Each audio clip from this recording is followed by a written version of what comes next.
नमस्कार, ABP news के खास शो मोदी ट्रैकर के साथ हाजिर हूं मैं रुबाना इस्सार खान। महाराष्ट्र में इस वक्त जो पॉलिटिकल ड्रामा चल रहा है उस पर प्रधानमंत्री नरेंद्र मोदी की खास नजर है। वो इसलिए क्योंकि प्रधानमंत्री नरेंद्र मोदी के लिए महाराष्ट्र राजनीतिक तौर पर बहुत अहम है। दरअसल उत्तर प्रदेश के बाद महाराष्ट्र से सबसे ज्यादा लोकसभा सीटें आती हैं और प्रधानमंत्री नरेंद्र मोदी का $5 ट्रिलियन इकोनॉमी का जो सपना है उसे साकार करने में भी महाराष्ट्र की अहम भूमिका रह सकती है। इसीलिए अगर महाराष्ट्र में बीजेपी की सत्ता आती है तो फिर प्रधानमंत्री मोदी के लिए ये फायदे की बात हो सकती है। महाराष्ट्र में उद्धव ठाकरे की सरकार बचेगी या गिर जाएगी, इसे लेकर सस्पेंस बना हुआ है। शिवसेना के बागी नेता एकनाथ शिंदे ने महाराष्ट्र की राजनीति में भूचाल ला दिया है। उनका दावा है कि पार्टी के आधे से ज्यादा विधायक उनके साथ हैं। उनका पार्टी के नेता उद्धव ठाकरे पर से विश्वास उठ गया है। 2.5 साल से चल रही उद्धव सरकार के सामने इतना बड़ा संकट पहले कभी नहीं आया। सरकार में शिवसेना के साथ शरद पवार की पार्टी एनसीपी और कांग्रेस भी है। शिवसेना का आरोप है कि बीजेपी उनकी सरकार गिराने की कोशिश कर रही है। खात्यात मी कोणत्याही कधी गडबड केलेली केलेली लुडबुड केलेली नाहीये, अजिबात केलेलं नाहीये। हे स्वातंत्र्य तुम्हाला भाजपासोबत मिळत असेल आणि जर आपल्या तुमच्यापैकी कोणी मुख्यमंत्री होत असेल तर जरूर जा आणि उपमुख्यमंत्रीच होणार असाल तर मला सांगायचं होतं की ठीक आहे, मला उपमुख्यमंत्री तरी करा, केलं असतं तुम्हाला उपमुख्यमंत्री। बीजेपी पर सरकार गिराने की कोशिश के आरोपों को बल इसलिए मिल रहा है क्योंकि एकनाथ शिंदे ने खुद कहा है कि अगर शिवसेना, कांग्रेस और एनसीपी के बजाय बीजेपी के साथ मिलकर सरकार बनाती तो अच्छा होता। तुम्ही जे म्हणालात ते नॅशनल पार्टी आहे, ते महाशक्ती आहे। 2019 के विधानसभा चुनाव से पहले शिवसेना और बीजेपी 30 साल से ज्यादा समय तक एक दूसरे के पार्टनर थे। शिवसेना के 40 एमएलए अभी यहाँ मौजूद है और सभी लोग जो है, हम बाला साहब ठाकरे जी का जो हिंदुत्व है इस और उनकी जो भूमिका है उसको हम लोग आगे ले जाना चाहते हैं। सगळ्या सैनिकांची आणि त्यांची इच्छा असेल तर चला भाजप सोबत, पण म्हटलं जो भाजप आपल्याशी विश्वासघातकीपणाने आतापर्यंत वागलेला आहे, एकदा दोनदा 14 साली युती तोडली, 19 साली आपल्या विरुद्ध बंडखोर उभे केले। महाराष्ट्र की राजनीति में फिलहाल हर घंटे कुछ नया हो रहा है। क्या उद्धव ठाकरे अपनी सरकार को बचा पाएंगे? क्या शिंदे और उनके विधायक बीजेपी में शामिल हो जाएंगे या नई पार्टी बनाएंगे? या बीजेपी की महाराष्ट्र में फिर एक बार सरकार बनने जा रही है? ये कुछ ऐसे सवाल है जिसके जवाब फिलहाल साफ नहीं है। इसके लिए कुछ और वक्त का इंतजार करना होगा। प्रधानमंत्री नरेंद्र मोदी और बीजेपी के सभी बड़े नेता महाराष्ट्र की घटनाओं पर नजरें बनाए हुए हैं। अगर महाराष्ट्र में बीजेपी फिर से सरकार बनाने में कामयाब होती है तो इसका केंद्र की मोदी सरकार पर भी बड़ा असर पड़ेगा, क्योंकि महाराष्ट्र में यूपी के बाद सबसे ज्यादा लोकसभा सीटें हैं। इस वक्त देश में यूपी में सबसे ज्यादा 80 लोकसभा सीटें हैं। इसके बाद महाराष्ट्र 48 सीटों के साथ दूसरे नंबर पर है और 42 सीटों के साथ पश्चिम बंगाल तीसरे नंबर पर। मोदी के 2024 के रथ को विजय द्वार पर ले जाने के लिए महाराष्ट्र में उनकी पार्टी की सरकार होना ज्यादा फायदेमंद रह सकता है। इसके दो बहुत बड़े फायदे होंगे। पहला फायदा जो अभी फौरी फायदा होने वाला है वो राष्ट्रपति चुनाव में होने वाला है कि राष्ट्रपति को वोट बढ़ जाएंगे और इस डिफेक्शन से मुर्मू की जीत और पुख्ता हो जाएगी। इसका एक और फायदा होगा, पहली बात सरकार में बीजेपी होगी या बीजेपी के समर्थन का कोई व्यक्ति होगा तो सरकारी सहायता किसी दूसरी पार्टी को नहीं हासिल होगी।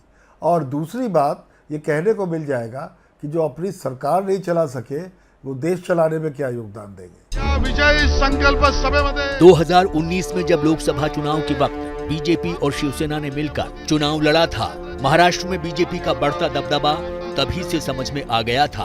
बीजेपी ने शिवसेना से ज्यादा सीटों पर चुनाव लड़ा था और उनका जीत का प्रतिशत भी शिवसेना से बेहतर था। महाराष्ट्र की 48 लोकसभा सीटों में से बीजेपी ने 25 सीटों पर चुनाव लड़ा था, जिसमें उन्हें 23 सीटों पर जीत मिली थी। वहीं शिवसेना ने 23 सीटों पर चुनाव लड़ा था और उन्हें 18 सीटों पर जीत मिली थी। कुल मिलाकर एनडीए गठबंधन को 41 सीटें मिली थीं। लोकसभा के बाद 2019 में हुए विधानसभा चुनावों में भी बीजेपी और शिवसेना ने मिलकर चुनाव लड़ा था। इसमें भी शिवसेना का पलड़ा कमजोर था। 2019 में बीजेपी ने 164 सीटों पर चुनाव लड़ा था और उन्हें 106 सीटें मिली थीं। उनका स्ट्राइक रेट 64% था, जबकि शिवसेना ने 124 सीटों पर चुनाव लड़ा था और 56 सीटें जीती थीं। उनका स्ट्राइक रेट 45% था। गठबंधन के पास बहुमत से काफी ज्यादा सीटें थीं, लेकिन उद्धव ठाकरे ने शिवसेना के मुख्यमंत्री बनाए जाने के मुद्दे पर बीजेपी से रिश्ता तोड़ लिया था। जैसे मैंने अभी कहा कि लोकसभा का चुनाव जब होने जा रहा था, उस दरमियान अमित भाई मेरे घर आए थे और हम दोनों ने बैठकर जो फॉर्मूला था वो तय किया था। अब समय आया है वो जो फॉर्मूला तय हुआ था उसके ऊपर अमल करें। मैं इतना कह सकता हूं कि मुख्यमंत्री शिवसेना का होगा, मुख्यमंत्री शिवसेना का होगा। प्रधानमंत्री नरेंद्र मोदी और उद्धव ठाकरे के बीच रिश्ता कैसा है, ये समझना बहुत मुश्किल है। ऐसा माना जाता है कि दोनों के बीच जो व्यक्तिगत रिश्ता है वो बहुत अच्छा है, लेकिन 2019 के बाद राजनीतिक मंच पर दोनों के बीच कड़वाहट बढ़ती हुई नजर आई। कई मौकों पर उद्धव ठाकरे ने प्रधानमंत्री नरेंद्र मोदी को लेकर बहुत तल्ख बयानबाजी की है। ऐसे में क्या अब दोनों का साथ आना संभव है? पिछले साल जून में प्रधानमंत्री नरेंद्र मोदी और उद्धव ठाकरे के बीच दिल्ली में हुई मुलाकात के बाद बीजेपी और शिवसेना के फिर से एक साथ आने की चर्चा शुरू होने लगी थी। शिवसेना ने इस तरह की बातों को तो खारिज कर दिया था, लेकिन ये जरूर कहा था कि सरकार में साथ होने का मतलब ये नहीं है कि दोनों पार्टियों के बीच कोई रिश्ता नहीं है। आज राजनीतिक रूप में देखें तो हम उनके साथ नहीं हैं, लेकिन इसका मतलब ये नहीं कि हमारा रिश्ता टूट गया है। मैंने कल भी बात कही थी, मैं कोई नवाज शरीफ से नहीं मिलने गया था, तो ऐसे अगर उनको कुछ मिले, मैं व्यक्तिगत रूप में मिलूं, अगर मैं मिल भी लूं, आज भी अभी मेरे साथी हैं उनको कहूंगा कि मुझे दोबारा जाकर मिलना है, तो गलत बात क्या? राजनीति में असंभव कुछ भी नहीं होता, और वो जिसको अंग्रेजी में अगर कहें तो कॉलोनियल कजन्स हैं। उनकी विचारधारा एक तरीके की है, उनके तौर तरीके एक तरीके के हैं, और शिवसेना और भारतीय जनता पार्टी सबसे पुराने सहयोगी के तौर पर हैं। लेकिन मुझे लगता नहीं कि उद्धव ठाकरे अब इतना हाथ जलाने के बाद बीजेपी से समझौता करेंगे। मोदी और उद्धव के बीच निजी रिश्ते भले ही अच्छे रहे हों, लेकिन राजनीतिक मंचों पर पिछले 2.5 सालों में दोनों के बीच कई बार तल्खी दिखी है। खासतौर से उद्धव ने हिंदुत्व को लेकर पीएम मोदी और बीजेपी पर कई बार हमला बोला है। उद्धव को डर है कि महाराष्ट्र में हिंदुत्व का झंडा ऊंचा रखने का दावा करने वाली शिवसेना का वोट कहीं बीजेपी की तरफ न खिसक जाए। शिवसेना अपने आप को हिंदुत्ववादी पार्टी कहती है, ये बात अलग है कि उनका हिंदुत्व अभी सोनिया जी के चरणों में नतमस्तक है। केंद्र में नरेंद्र, महाराष्ट्र में देवेंद्र। 2014 से ये सिलसिला शुरू हुआ, 5 साल तक ये सिलसिला चलता रहा। देवेंद्र फडणवीस ने महाराष्ट्र में शिवसेना के साथ मिलकर गठबंधन की सरकार चलाई, लेकिन 2019 में ये जोड़ी टूट गई। दरअसल केंद्र में प्रधानमंत्री नरेंद्र मोदी तो बने रहे, लेकिन महाराष्ट्र की सत्ता से देवेंद्र फडणवीस बाहर हो गए। मतलब डबल इंजन की सरकार पर महाराष्ट्र में ब्रेक लग गया। प्रधानमंत्री मोदी के लिए ये बड़ा झटका था। नरेंद्र को फिर से बिठा दिया, अब महाराष्ट्र में देवेंद्र को भी उसी ताकत से दोबारा बिठाए। दिल्ली में नरेंद्र और मुंबई में देवेंद्र।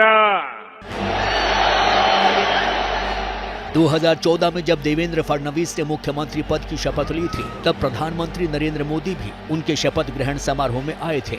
मंच पर उद्धव ठाकरे भी मौजूद थे। मोदी के लिए महाराष्ट्र में बीजेपी की अगुवाई वाली सरकार का होना इसलिए काफी मायने रखता था, क्योंकि मोदी सरकार की कई योजनाओं में महाराष्ट्र की बड़ी भूमिका रहने वाली थी, जिनमें मुंबई से अहमदाबाद के बीच चलने वाली बुलेट ट्रेन भी शामिल थी। 2-2.25 घंटों में आपको ये बुलेट ट्रेन मुंबई से अहमदाबाद पहुंचा देगी। बुलेट ट्रेन से भारत की वर्तमान रेल व्यवस्था में सिर्फ एक इंक्रीमेंटल इंप्रूवमेंट ही नहीं, लेकिन देश को एक आधुनिक टेक्नोलॉजी, और नया सर्विस डिलीवरी सिस्टम भी प्राप्त होने वाला है। ऐसा माना जाता है कि जब केंद्र और राज्य में अलग अलग राजनीतिक दलों की सरकारें होती हैं तो कई अहम मुद्दों पर गतिरोध भी बना रहता है और उसका असर पड़ता है राज्य सरकार के अलग अलग कामों और परियोजनाओं के ऊपर। ऐसे में जब केंद्र में नरेंद्र मोदी की और महाराष्ट्र में देवेंद्र फडणवीस की सरकार आई तो उम्मीद जगी ये दिक्कतें कम होंगी। मुख्यमंत्री बनाए जाने के बाद देवेंद्र फडणवीस ने प्रधानमंत्री नरेंद्र मोदी की कार्यशैली को अपनाया। फडणवीस ने महाराष्ट्र में बीजेपी की आंतरिक राजनीति को तो काबू में किया ही, साथ ही मोदी सरकार के साथ भी सामंजस्य रखकर काम किया। वो उन चुनिंदा मुख्यमंत्रियों में से हैं जिन्होंने महाराष्ट्र में 5 साल का कार्यकाल पूरा किया। भले ही 2019 में उनकी कुर्सी खिसक गई, लेकिन उन्होंने हार नहीं मानी। जिस समय 2014 में हम अलग लड़े, हमारे आदरणीय प्रधानमंत्री जी ने पहली सभा में यह कह दिया कि मैं बाला साहब जी के बारे में, उद्धव जी के बारे में या शिवसेना के बारे में कोई बयान नहीं दूंगा, और उन्होंने कभी भी बयान नहीं दिया। किंतु जिस प्रकार से शिवसेना के नेताओं ने लगातार मोदी जी पर हमला बोला, जिन शब्दों में हमला बोला, जिन शब्दों का इस्तेमाल किया, हमारे विरोधियों ने भी उस प्रकार के शब्दों का इस्तेमाल मोदी जी के बारे में, हमारे नेताओं के बारे में कभी नहीं किया। हाल ही में हुए महाराष्ट्र में विधान परिषद और राज्यसभा चुनाव में भी फडणवीस ने दिखा दिया कि उनकी बीजेपी पर ही नहीं बल्कि विपक्षी पार्टियों में भी काफी पैठ है। फडणवीस के नेतृत्व में बीजेपी को महाराष्ट्र की राज्यसभा की 3 सीट और विधान परिषद की 5 सीटों पर जीत मिली। बीजेपी को अपनी ही नहीं दूसरी पार्टियों से भी वोट मिला। यहीं से एकनाथ शिंदे की बगावत की पिक्चर का ट्रेलर सामने आ गया था। विपक्ष के बड़े कद के नेताओं में मोदी अगर किसी को मानते हैं तो वो शरद पवार हैं। अच्छा, राष्ट्रपति चुनाव हो, लोकसभा चुनाव हो, राज्यसभा चुनाव हो या फिर कोई भी और राष्ट्रीय मुद्दा हो, शरद पवार ऐसे नेता हैं जिनकी तरफ पूरा विपक्ष एक साथ टकटकी लगाकर देखता है। ऐसे में अगर शरद पवार की पार्टी महाराष्ट्र की सत्ता से बाहर होगी तो जाहिर सी बात है पवार फैक्टर को कम करने में पीएम मोदी को मदद मिलेगी। केंद्र में मोदी के नेतृत्व वाली एनडीए सरकार और महाराष्ट्र में उद्धव ठाकरे के नेतृत्व वाली महाविकास आघाड़ी सरकार के बीच संबंध भले ही अच्छे नहीं रहे हैं, इन दोनों के बीच की गहरी खाई को पाटने के लिए शरद पवार हमेशा जुटे रहे हैं। भले ही राजनीतिक तौर पर वो और पीएम मोदी हमेशा विरोधी खेमे में रहे हों, लेकिन मोदी उनकी राजनीति के कायल रहे हैं। 2015 में उन्होंने शरद पवार की आत्मकथा के विमोचन पर अपना दिल खोल के रख दिया था। आज भी कोई बारामती जाकर के देखेगा तो चारों तरफ कुछ न कुछ रचनात्मक गतिविधियों में शरद पवार की महक आएगी, और इसलिए राजनीतिक जीवन होने के बाद भी उनका जो मूल पिंड रहा है वो रचनात्मक गतिविधि का रहा है। अस्वस्थ होऊन जीवन आता। शरद पवार के मुताबिक 2019 में महाराष्ट्र विधानसभा चुनाव के बाद बीजेपी एनसीपी से गठबंधन को लेकर बेकरार थी, लेकिन वो इसके पक्ष में नहीं थे। पवार ने कहा था कि प्रधानमंत्री नरेंद्र मोदी ने उनसे गठबंधन के लिए कहा था, लेकिन उन्होंने मना कर दिया। ही गोष्ट खरी आहे की त्या व्यक्ती संसदेच्या नंतर विदर्भातल्या अतिवृष्टीच्या नुकसानाच्या संबंधीच्या चर्चेची आमचं बोलणं झाल्याच्या नंतर मी उठायला लागल्या, प्रधानमंत्र्यांनी थांबवलं आणि त्यांनी माझ्यापुढे प्रश्न सांगितला की आपण एकत्र येऊन काम करायला मला आनंद होईल। मी त्यांना सांगितलं की नरेंद्रभाई आपले व्यक्तिगत संबंध उत्तमच राहतील, पण आपण एकत्र काम करणं राजकीय दृष्ट्या मला शक्य नाही। मुंबई का किंग कौन? इसमें कोई शक नहीं है कि मुंबई में शिवसेना का सिक्का चलता है। देश की सबसे बड़ी महानगरपालिका बीएमसी, उस पर कई साल से शिवसेना का ही कब्जा है, लेकिन कब तक शिवसेना का कब्जा बीएमसी पर रहेगा ये नहीं कहा जा सकता। अगर उद्धव की सत्ता चली जाती है तो आने वाले कुछ महीनों में बीएमसी का चुनाव है, उसमें शिवसेना का पलड़ा कमजोर पड़ सकता है और ऐसे में मुंबई पर बीजेपी का कब्जा हो सकता है। महाराष्ट्र में उद्धव की सरकार रहती है या नहीं, इसका असर बीएमसी चुनावों पर भी पड़ सकता है। भले ही कांग्रेस इस वक्त राज्य की सरकार बचाने के लिए शिवसेना के साथ है, लेकिन बीएमसी के चुनावों को लेकर उसके और कांग्रेस के बीच काफी झगड़ा चल रहा है। ऐसा बताया जा रहा है कि बीएमसी चुनाव को लेकर कांग्रेस के नेता शिवसेना पर नाराज है। दरअसल कांग्रेस के कुछ नेताओं ने आरोप लगाया है कि मुंबई से शिवसेना जो है वो कांग्रेस का सफाया करना चाहती है। राजनीतिक जानकार मानते हैं कि अगर दोनों पार्टियों के बीच में झगड़ा बढ़ा तो इसका फायदा बीजेपी बीएमसी चुनाव में उठा सकती है और शिवसेना का पट्टा बीएमसी से कट हो सकता है। बीएमसी चुनावों में मराठी वोट लंबे समय से शिवसेना के ही साथ रहा है, लेकिन बीएमसी में सत्ता हासिल करने के लिए बीजेपी को थोड़ा सा ही जोर लगाने की जरूरत है। पिछली बार बीजेपी शिवसेना से केवल 2 सीटों से पिछड़ गई थी। महाराष्ट्र देश की सबसे बड़ी अर्थव्यवस्था वाला राज्य, महाराष्ट्र देश का सबसे बड़ा औद्योगिक राज्य। प्रधानमंत्री नरेंद्र मोदी कई बार कह चुके हैं कि अगर $5 ट्रिलियन इकोनॉमी का सपना साकार करना है तो फिर 2 राज्य महाराष्ट्र और उत्तर प्रदेश दोनों को बड़ी भूमिका निभानी होगी। ऐसे में अगर उत्तर प्रदेश की तरह महाराष्ट्र में भी बीजेपी की सरकार बन जाए तो फिर ये लक्ष्य हासिल करना आसान हो जाएगा। प्रधानमंत्री मोदी जानते हैं कि देश इस वक्त आर्थिक चुनौतियों से गुजर रहा है। अर्थव्यवस्था के मोर्चे पर हालत चिंताजनक है। ऐसे में उन्हें महाराष्ट्र जैसे राज्य की सबसे ज्यादा जरूरत है। महाराष्ट्र इस वक्त देश की सबसे बड़ी अर्थव्यवस्था है। सबसे ज्यादा उद्योग इसी राज्य में है। देश की जीडीपी में सबसे ज्यादा 14% हिस्सा महाराष्ट्र का है। महाराष्ट्र की जीडीपी करीब 32 लाख करोड़ की है। इसके अलावा देश की करीब 10% आबादी भी महाराष्ट्र में रहती है। ऐसे में यहाँ बीजेपी की सरकार रहने से उन्हें कई मोर्चों पर रणनीति बनाने में आसानी हो सकती है। महाराष्ट्र की सरकार ने अपनी राज्य व्यवस्था को $1 ट्रिलियन इकोनॉमी में बदलने का लक्ष्य रखा है। क्या महाराष्ट्र और उत्तर प्रदेश में इस बात की कंपटीशन शुरू हो सकती है? क्या दोनों में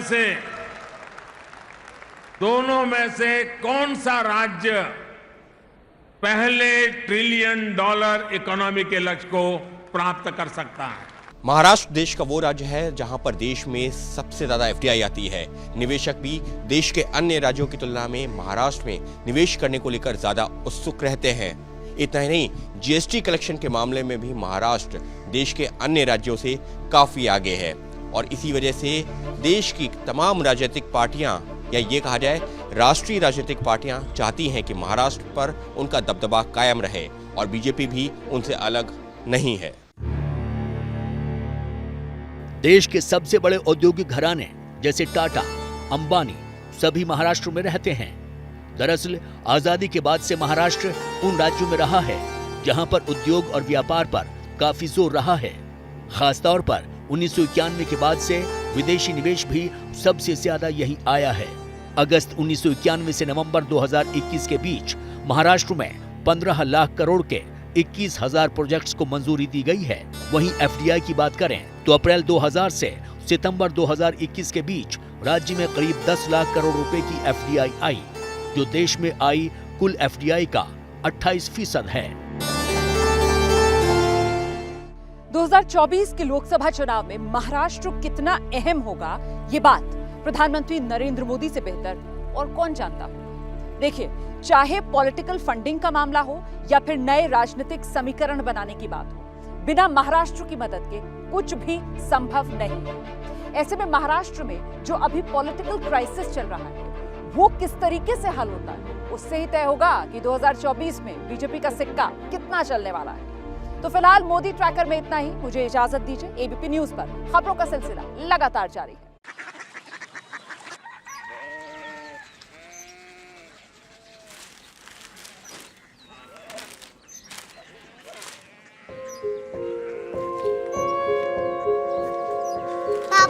बाबा कोरिया सिटी जानी ना।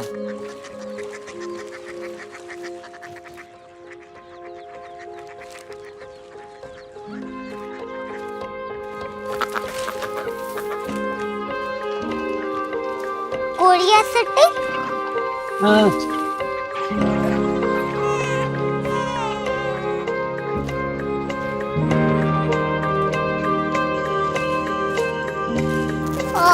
कोरिया सिटी कहाँ पे है? शहर अंग्रेजी लगे हैं।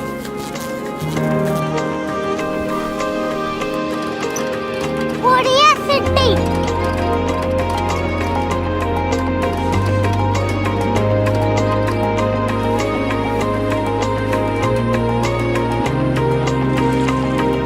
वो बहुत दूर है।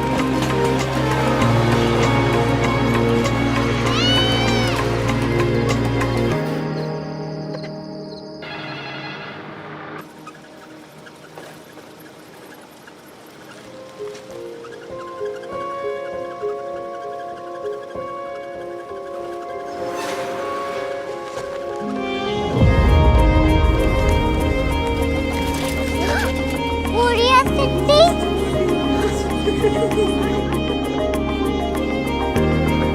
दुनिया को बोलना नहीं, कुछ लोग बड़े होते हैं। कोरिया सिटी कहाँ है? प्रोफेसर साहब को पता होगा। हो, ये छोटा वाला ग्लोब लगता है और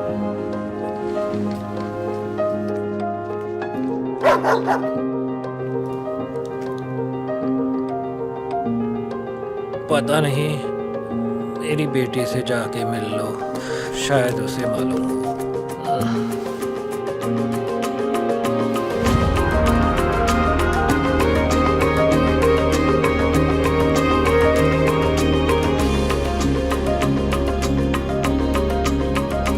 हाय, बाबा ने भेजा है। Come here. Korea city. Korea city नहीं, क्यूरियोसिटी। वो क्या? That's what brought you here? जो तुम्हें यहाँ तक ले आया। क्यूरियोसिटी।